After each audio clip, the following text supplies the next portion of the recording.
Spiker. I'm here driving a Hammerhead. It's a custom-built chassis by All Out Performance out of Zephyr Hills, Florida. It's got a 5.4 with 871 blower.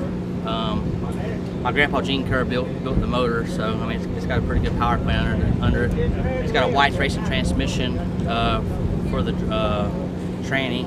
It's got Rockwell 2.5 tons under it. It's got a cut and scoop 12-424 BKTs 171s. 24x12 wheels. That's built in-house at Hammerhead Racing. We build wheels, we sell tractor tires, so I mean, I kind of got to have a good set of tires so everybody will keep buying them. We got Differential Engineering helped sponsor the truck. They did the running gear, the aluminum 4-link bars, which is very rare. I mean, most people don't use them because they're scared to bend. Well, I haven't bent one yet, and I'm a pretty wild driver, so I mean.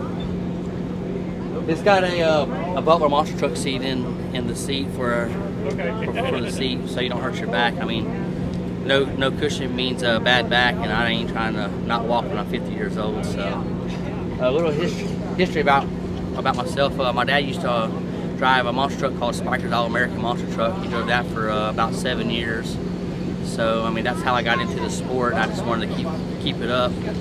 I got a son coming up. He's 14. Hopefully, within the next year and a half, 2 years, we'll get him a mega truck. I just bought a truck to start building for him, so he can carry on when I decide to hang the helmet up. So, I mean, it'd be pretty good to sit back and watch my son do the same thing I do and have fun like I have fun.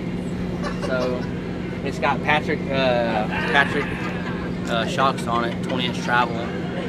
So that's basically about it.